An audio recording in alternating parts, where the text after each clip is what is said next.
Introduce a little anarchy. Upset the established order, and everything becomes chaos.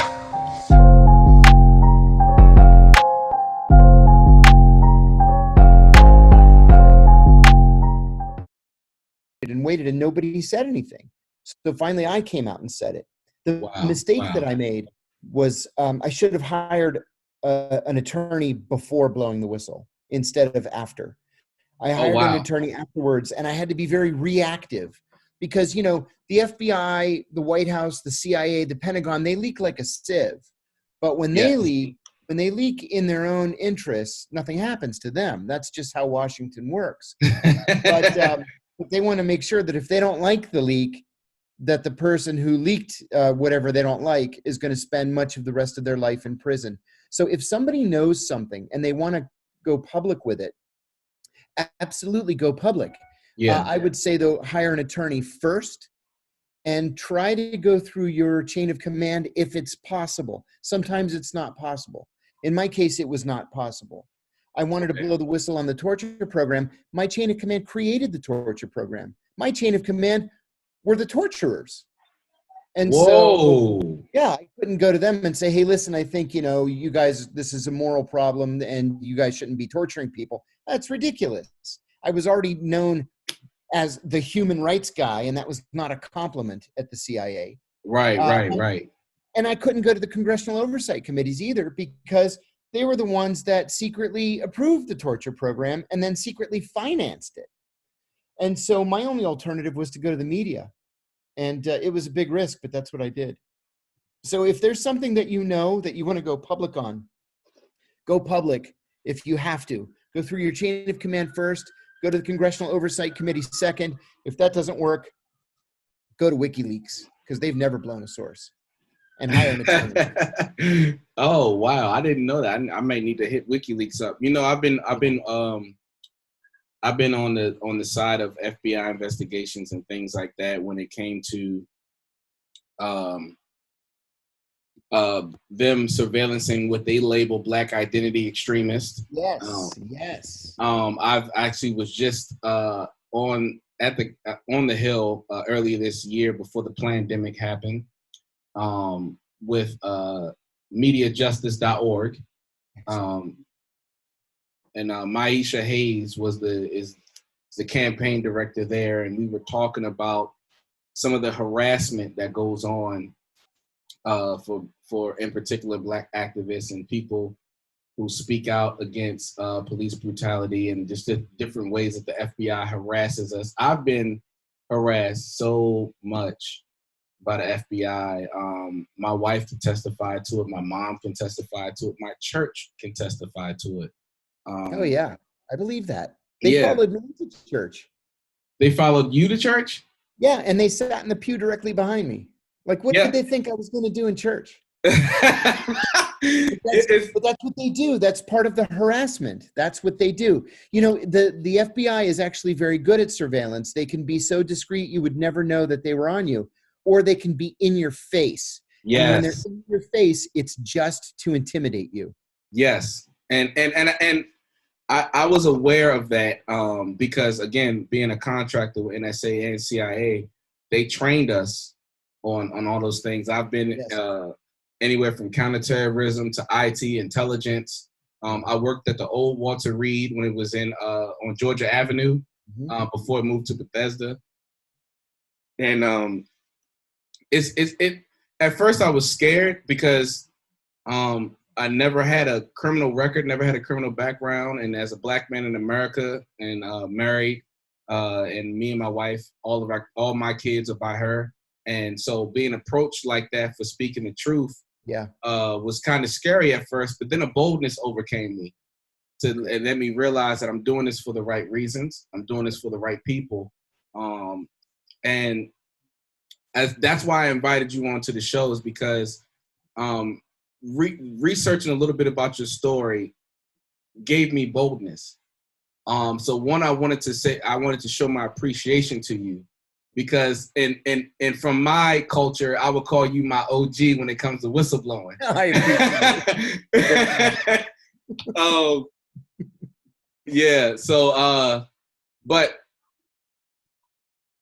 you know, it's crazy because they I see that they wanted the Espionage Act was started in 1917. It was like a World War I kind of law for prosecuting spies. Yeah. And I think where we're headed with this pandemic and how they are resetting the economic structure with this pandemic. All of a sudden, they didn't have money for this and that. And now, poof, they can just type in a computer and money showing up. Mm-hmm. And the stimulus checks and everyone's excited about that, but I never trust the government because whatever they give you, it's got to be something on the back end about it. What do you say to, or what do you think is going to happen? What world are we going to walk into once this pandemic is lifted, so to speak? What do you think we're walking into?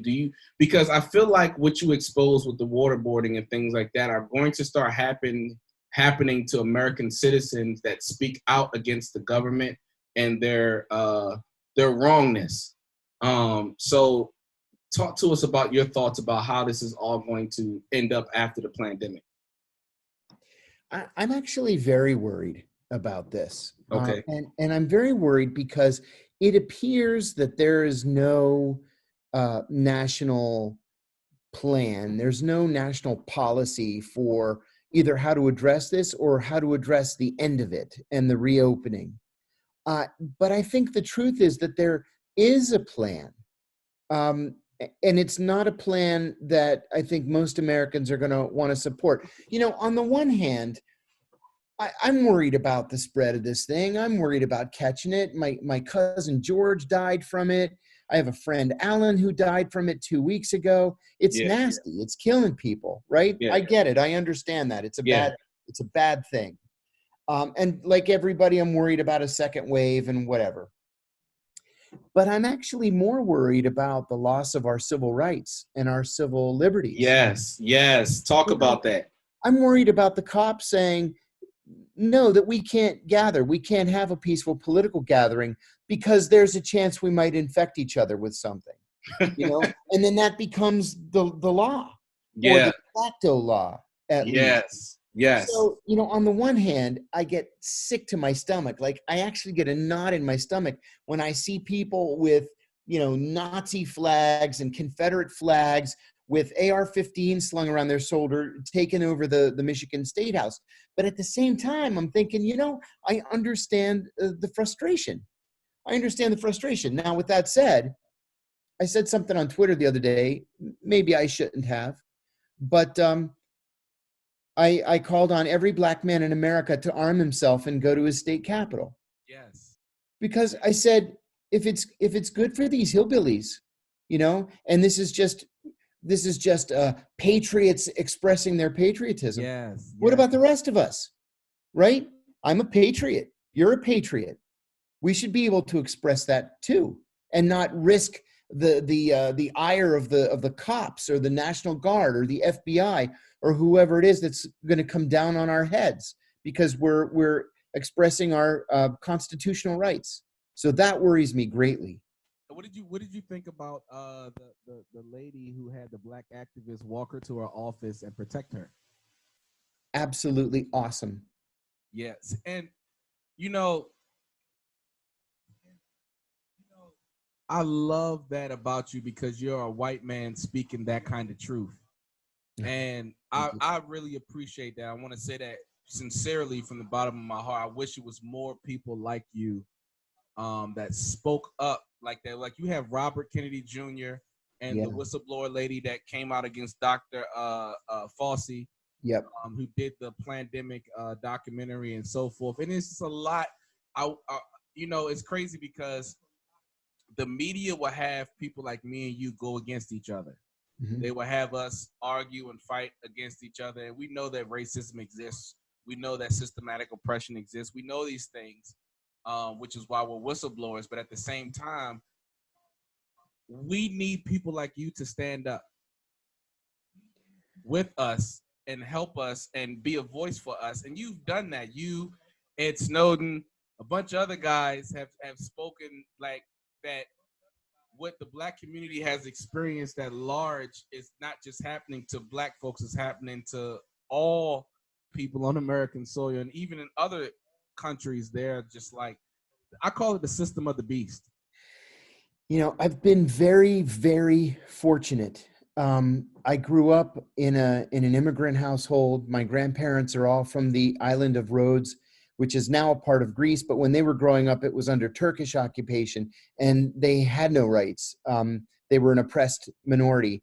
And when my grandfather came to this country in 1920, the year following that, he joined a brand new Greek-American organization called AHEPA, the American Hellenic Educational and Progressive Association. He was a founding member. My father was a member. I'm a member. The reason AHEPA was created, it was created in Atlanta, Georgia in 1921, because the new Greek community there saw how African Americans were being oppressed. It was the Deep South. It was nasty. It was the 1920s. And the Greeks were fresh out of their own slavery at the hands of the Turks. And so the Greeks created this organization, AHEPA, to join with African Americans to fight the Klan. Wow. And they actually took up arms against the Klan in Atlanta, and then it went to Birmingham, Alabama, and elsewhere, and then it gradually moved north. My dad joined in Pittsburgh, Pennsylvania. So it's always been, it's not just me. I mean, this was my father and my grandfather. My grandfather was a steel worker. He was barely literate, and he had only a third grade education, came here as an immigrant, an economic immigrant, went to work in the steel mills in Pittsburgh, and told me that he actually risked getting fired one day because he took a day off to go to a Sacco and Vanzetti rally. Wow. Yeah, can you imagine? Sacco and Vanzetti, of course, were two anarchists who were set up for robbing a payroll at a company in Massachusetts. There was a shootout. People were killed. They were innocent, but they were anarchists, and their politics were very unpopular. And they were both executed in the electric chair, despite the fact that they were innocent, and all the reporting indicated that they were innocent. Well, that's how my mom and dad grew up, with those kinds of stories. And so, you know, by 1968, I was 4 years old, and my mom and dad were members of labor unions, and they were marching in civil rights rallies. And this sounds totally incongruous, because how did I come out of this hard left household and join the CIA? Well, it's because my grandparents were always so grateful for what the country did for them, what the country allowed them to do, to come here and educate their children and work and save money and own a little house and, you know, live happily ever after, that I was taught we had to pay it back. And so I only considered public service. I never considered going into the private sector. I just wanted to do something to serve the country. I wanted to see the world. It sounded exciting. It sounded cool. The CIA approached me in graduate school, and I got recruited. Well, when I was recruited, we were on the back end of the Church Commission, right? So the Church Commission in 1975 and 76 did this investigation of the CIA, found that they were out killing people, bombing people, running illegal wars in Southeast Asia, overthrowing African leaders who were revolutionaries or communists, and put an end to it, right? Executive Order 12333 banned political assassinations. And then 2 years after I joined the CIA, Bill Clinton became president and said that we are going to fire every recruited source who has a problem in his past with human rights. And by God, we did. They let go of fully 1/3 of their recruited sources. Wow. And I thought, you know, this is for real. They really are going to start respecting human rights. The CIA is changing. And that was true. And it remained true until September 11th. Wow. And then on September 12th, they went back to the bad old days. Just killing everybody who they believed needed to be killed, running secret wars, running violent operations, sending out hit squads, trying to take out Al-Qaeda and ISIS and whomever. And, you know, some of those guys, frankly, were bad guys. They meant us harm. They slaughtered 3,000 Americans on September 11th. But they went overboard and they couldn't stop. And then they started torturing everybody. And I can't tell you how many times the actual torturers would report back to headquarters and say, look, this is the wrong guy. Yeah. Yeah. Right? We did X, Y, and Z. He's curled up in a ball. He's, you know, crying for his mother. We think it's the wrong guy. Well, that didn't happen just once or twice or three times. It happened dozens of times. And I decided this wasn't for me. It was time to go. And so I left. Wow. And you left and got persecuted for having a conscience and a moral compass. And my fear is that after this pandemic, people like myself who are susceptible to being ran down and shot because of citizens' arrest, that the CIA or the government or the FBI will try to use those same tactics against those who speak truth to power on American soil. Yes. I honestly, first of all, the surveillance that they have on us, and I'm speaking from experience from what I saw working there, the amount of surveillance that goes on there is ridiculous. That's number one. It's oh my God, it's ridiculous. And I thought that everything that I thought America was doing, I finally saw with my own eyes to be true. And that scared me because now I have to choose between my conscience and an allegiance to a flag in a country that never done anything good for me as an individual. I've been beat up by police before. I've been handcuffed before because I fit the description. Yep. And mind you, I'm not just saying all that. I'm not just saying all this to bring up police brutality and all that. That's for other shows that I do later on. But I'm making a point because there's a lot of black young men and black young women who are starting to speak up, and they have intelligence. They're not doing it violently. They're doing it through the law, and they're doing it through intelligent conversations and things like that. And I don't want them to be. I want them to know what's coming down the pipeline. I don't think that America is going to ever go back to how it was before the pandemic. I think after the pandemic, like you said, the surveillance and even this HR 6666, right, that they're trying to. Oh my God, let's talk about that for a moment. What are your thoughts on that whole Trace Act? Oh my God. You know, this started in Israel. The Israelis were the ones who first started the idea of tracing people through their cell phones. Now, people will say, look, if you don't like it, just don't carry your cell phone. That's just not possible in this day and age, right? Yeah.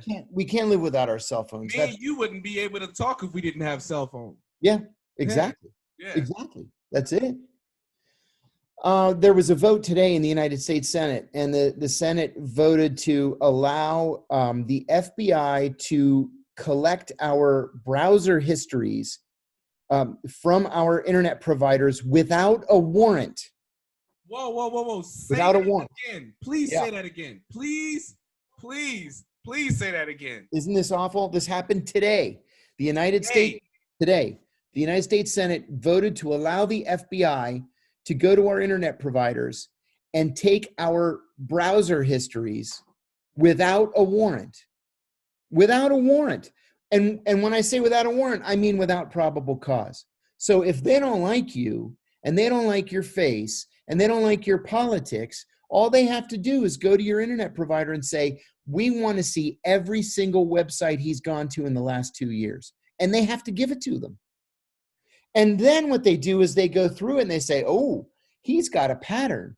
He goes to these black identity websites. He must be a radical. And then they actually go get a warrant to tap your phone, to mirror your hard drive, and to do all different kinds of things. Well, you haven't committed a crime. You're exercising your constitutional rights to freedom of speech. Yes, yes, yes. But that doesn't matter anymore. That doesn't matter. Listen, here's another thing, too. I just wrote an op-ed about this tonight. In the last 10 years, Congress has created 500 new crimes, not 500 new laws, 500 new crimes. So these are things that 10 years ago you could do and it was no problem. And today they're felonies.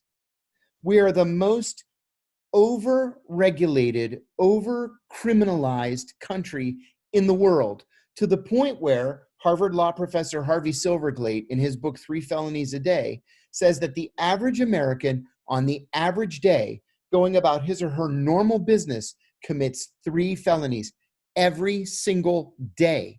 So if they don't like you and your politics and they want to get you, they're going to get you. And there's almost nothing you can do about it. Let me give you an example. There was a case I followed in Honolulu a few years ago. There was a woman who worked for NOAA, the National Oceanic and Atmospheric Administration, right? She's a GS 11 or 12.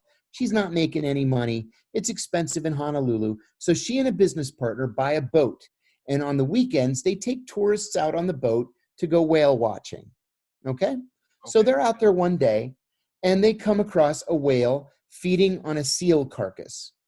And so everybody goes to the side of the boat, and they're taking pictures of the whale eating the seal. And somebody whistles at the whale, right? Just to get its attention and make it stay near the surface, whatever, so they could video it. 2 weeks later, one morning, there's a knock at the door, FBI. The woman's like, yes, may I help you? They said, you have a boat? Yes. You take people out on the boat on weekends? Yes. Did you see a whale a couple of weeks ago eating a seal? Yes. Did you whistle at the whale? She said, no. I think somebody whistled at the whale, but it wasn't me. They showed up 2 days later with a search warrant, and they took everything. They took her computer, her phone, they took all of her business records, and she would video every one of these trips and then sell the DVDs to the tourists at the end of the trip. They confiscated years worth of DVDs. After 6 months, they charged her with 1 felony count of interfering in the feeding of a wild animal. What? Huh? It's a felony. What? So, of course, NOAA's part of the Department of Commerce. NOAA fired her from her federal job. She lost her pension. And then she spent $200,000 defending herself from this specious, ridiculous felony charge of interfering with a wild animal. And she swore that she did not whistle at the whale. Well, in the end, they did what they always do. They offer her a plea to a reduced count. Now, the Justice Department wins 98.2% of its cases, according to ProPublica. Almost all of those wins are a result of a plea bargain. Because what they'll do is they'll heap charges on you. They'll charge you with 5, 10, 20 felonies. And then when you go bankrupt, they come back and they say, listen, we'll drop all the charges but one if you just take a plea to the one. Yeah. Well, that's what she ended up doing. She's like, it cost her $250,000 to defend herself. They finally reduced it to a misdemeanor, but she lost her job. She lost her pension. She lost her boat. Her business partner headed for the hills. She lost everything. And that's typical of what happens in our Justice Department. Yeah. If they want to get you, they're going to get you. And I know that to be true from personal experience. Trust me, I know that to be true from personal experience. I had to go through something very heartbreaking last year. And all I did was follow NSA procedures. And the NSA said that they could not defend me because it was a risk to national security. And it's so hard to explain that to people who never worked for these type of agencies. They don't understand that they have the power to make you look guilty. Totally. Yeah. And so so I had to take a plea, you know. I didn't spend no time behind bars, but I had to take a plea. Well, let me interrupt you. I have a good friend who was at the CIA at the same time that I was there, working the midnight shift in something called the Fusion Center, the Counterterrorism Fusion Center. So he's just sitting there all night long, just reading cables that are coming in, just to, you know, if something goes to hell, he calls someone in the middle of the night and says, come on into work. Right. So he gets a cable and it says, hey, we found this terrorist's password to his Gmail account. So here's the Gmail account. And then in a separate cable, they said, here's the password. He said, okay. So he logs on, checks it out. He sees there's really nothing going on in there. He logs back out. A couple of hours later, he gets a cable saying, ooh, sorry, we inadvertently sent that to you. We meant to send it to this other office instead. Please delete the cable from your system. He's like, okay. He deletes the cable from the system. Well, a couple of days later, somebody from the Office of Security comes down to his office. They said, hey, did you access this Gmail account? He said, yeah, I got a cable saying, here's the account, here's the password. So I went in and checked it out to see if there was any actionable intelligence in there, any threat information. And they said, well, you didn't have authorization to go into that Gmail account, right? Gmail is it's a Google account. Google's a US company. You didn't have authorization from law enforcement. He said, I didn't know I needed authorization from anybody. They sent me the cable and they told me, here's the password. They charged him with a felony count of illegally accessing a computer. So what? Like, whoa, wait a minute. I'm the watch officer. They sent me the cable telling me, check it out. We just got the information. Here's the information. So like you, they made his life miserable and then they offered him a plea. He took a plea to a misdemeanor. He did 12 months of probation, lost his job at the CIA, lost his pension, his federal pension, and ended up going on welfare for a year before he finally found a job in Oklahoma, of all places. But he says he was completely humiliated, and now he's got a criminal record. And for what? He said, I didn't have any criminal intent. Right. I wasn't going to hack into Right. They don't care what your intent was. Oh my goodness. You know, and it's funny you say that because I emailed. Now, John, you're going to get on to me for this. It's kind of funny, though. It's kind of funny. I emailed the contact for ID 2020. I said, listen, I want y'all to come on my show just to talk about how your ideas for the future and how the ID chips and things are going to take place. Yeah. I got an email back. No kidding. Saying right now we're not doing any interviews or podcast or radio show interviews. But if you contact us later on this year, we would love to speak to you. This was before the pandemic, by the way. And so I'm like, okay, because me being a researcher and me knowing how the government moves as well as you do, so please don't take that the wrong way. I know you know a lot more than I do, because I was just a little peon, and you were the top. You were at the top. I was lucky. I had a good which is crazy because I remember this one day I walked in. I worked at the D&D buildings. You know where that's at, right? Mm-hmm. Yes. Okay. So I helped build the IT and department, all the computers and things for DD3 and DD4. Mm-hmm. And those who don't know what we're talking about, we're not going to say it because that's actually classified information. Yeah, well, you don't want to do that. And then they definitely will kick down our doors for that. But anyway, so when I was standing up DD4, is what we call it, IT guys, we stand up DD4. When we stand up DD4, I walked into a vault and this lady was like, "Hey, Randy, how you doing?" Now, mind you, you don't know my first name. Huh. I thought the FBI investigation and all that was over. The following week, I go to work and my mentor comes to me and says, "Hey, why are they looking for you?" I said, "Who?" It said, "CIA police is looking for you. They want to talk to you." And he says, "The way that they're going about it is as if you've done something, but I've been around you every single day. I know you haven't done anything." And I'm like, "Okay, OG, I don't know what's going on." I called him OG too. So I was like, I was like, "Okay, OG, I don't know what's going on." I go there. I go to my office. I pull up my information on my computer through the private network to see what tickets I have for that day to fix people's stuff. Mm-hmm. I get escorted to an interrogation room. Mm-hmm. My boss is there. He says, "Hey, Randy, how you doing?" I said, "I'm fine." He says, "Okay, I have to leave now." He walks out. They interrogated me, John, for 6 hours. Oh, my God.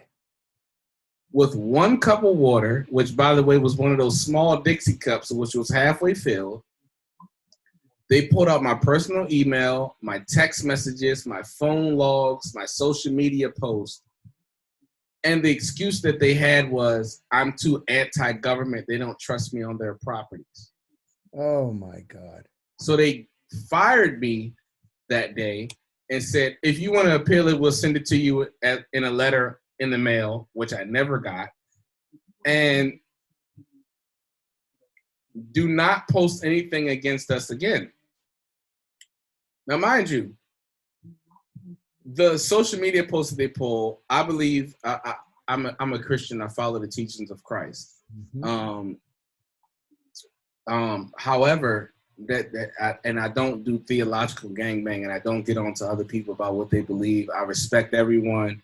I love everyone. So I'm not that kind of guy. So don't come at me with all that stuff.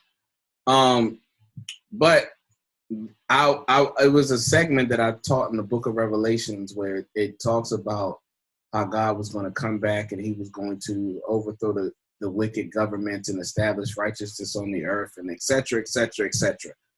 And they used that as a reason why they were trying to say that I was waiting for a Messiah to come to rescue me, quote unquote, a black Messiah to come and rescue me from the wicked government. And I have the influence to build a militia to overthrow the government. This is what they were saying to me. doing, and no lie, I'm not going to lie.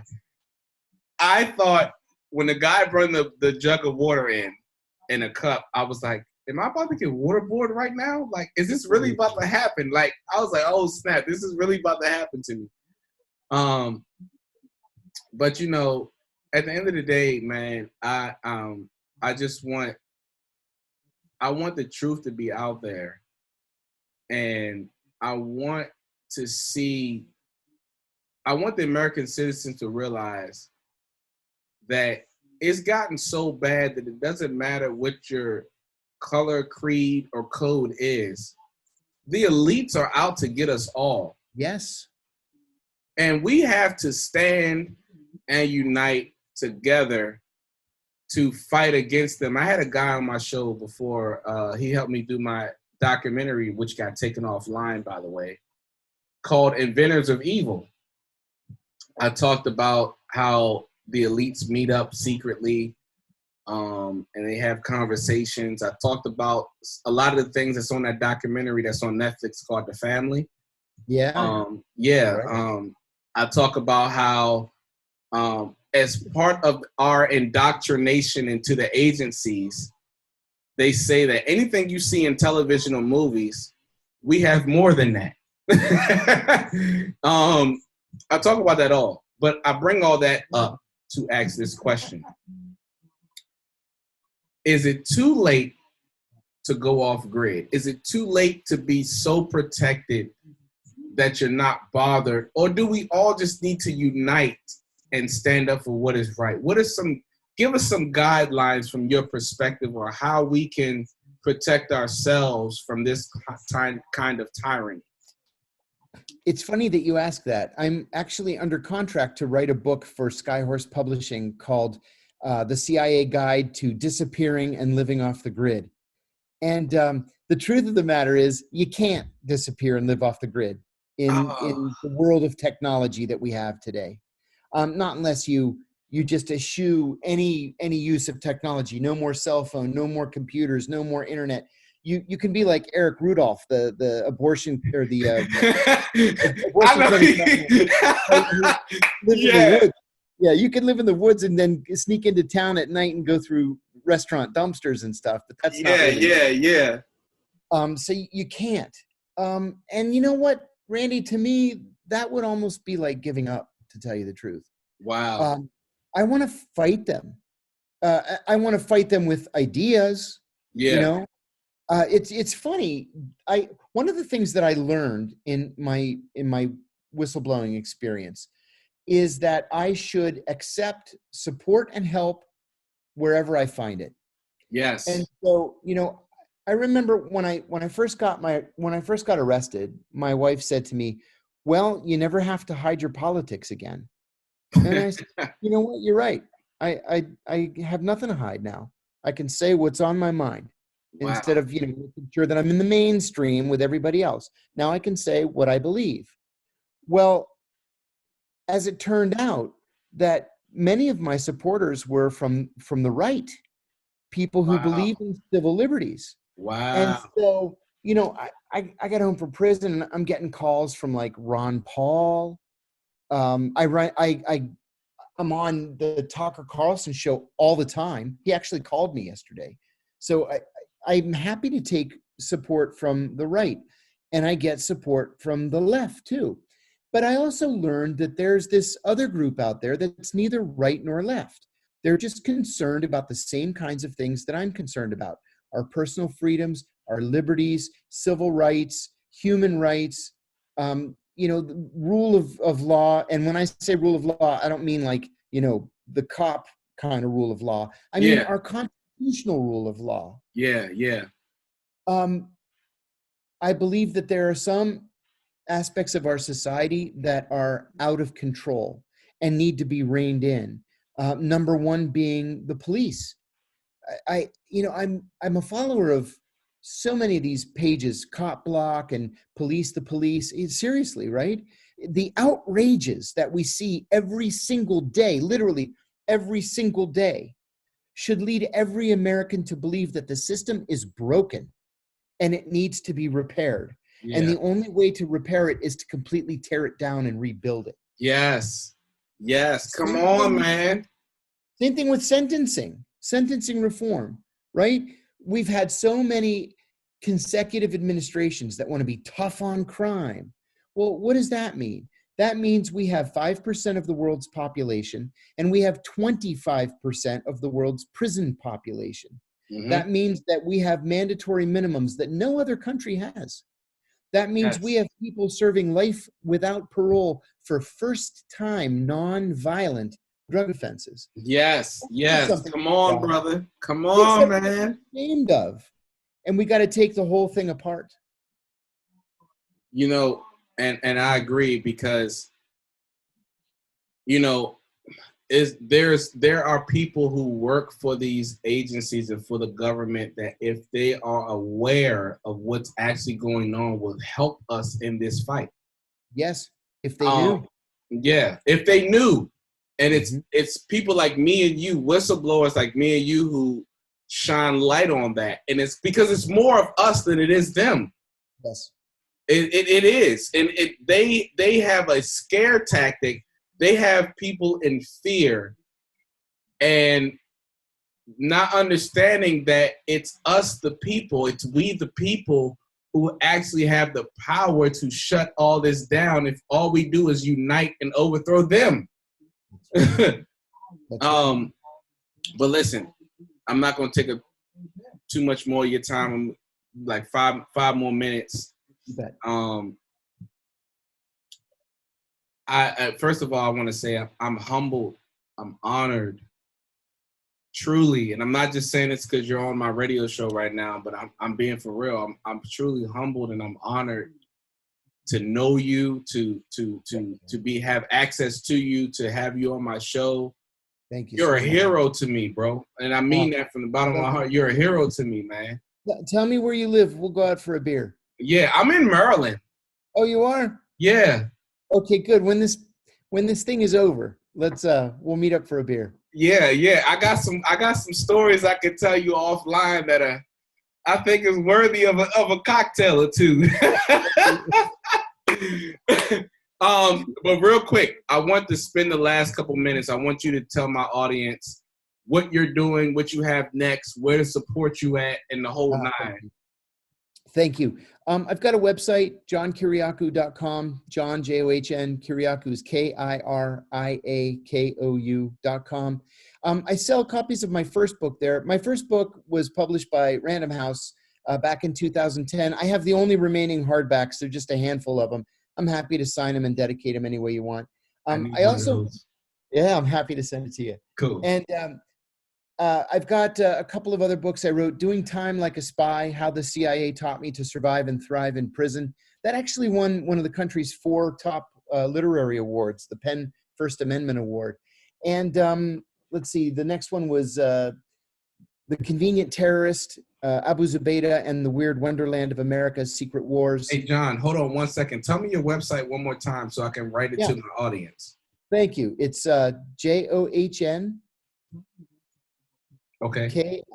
KIRIAKOU.com.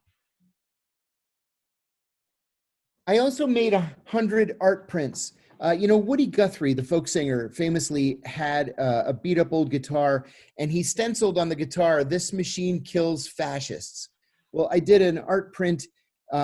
It's a legal page, and it says, "This desk kills fascism," because the cops in prison tried to take my desk off the wall so I would stop blogging. And I paid a guy a bag of tuna fish to strip the bolts. And so the cops couldn't get it off the wall. So I wrote on a legal pad, "This desk kills fascism," and I stuck it on the thing, and the cop tore it off and crumpled it up and threw it at me. And so I've made an exact copy, and I'm selling those on my website to raise money for my attorney's fees, no less. And I'm also on Facebook and Twitter, and I look forward to hearing from people. Again, John, I don't know if you could feel it through the airways or not. I'm so humbled and appreciative, brother, for real, man. I know I begged you for a month to come on the show, but we lost touch for a while. Yeah. And, it's because I draw strength from other whistleblowers. I really do, because it's a lonely world. Yeah. It's a very lonely world. And it gets depressing and sad if you don't have people to talk to uplift you and hold you up. So I appreciate you again. And we're definitely going to do a part 2. I have some videos and things I want to show, and I want your input on to the audience and the fans. I'm setting up a VPN right now so they won't cut my live stream off no more. Yeah, so again, I appreciate you. And if there's any other things you want to say to the audience before we end the show, just please say it, and then we'll dismiss after that. Thank you. Well, first of all, the pleasure is all mine. Thanks for inviting me. Thanks for having me. And I really do look forward to doing it again. We can finish our conversation. Yeah. Oh, and I'm going to hold you to your word, too, about coming to Maryland. I'm serious. And I don't like beer, but I like Jack Daniels. Okay. So, yeah. But anyway, thank you, man. I appreciate it. Until we talk again, everyone go support the everything he just said. I have his website pinned on the live stream. And John, I'll send you the live stream so you can blast it out to other people as well. Thank you. And I appreciate you. Be blessed and have a wonderful night, sir. Thank you, Randy. Thanks for having me. Okay. Take care. Bye-bye.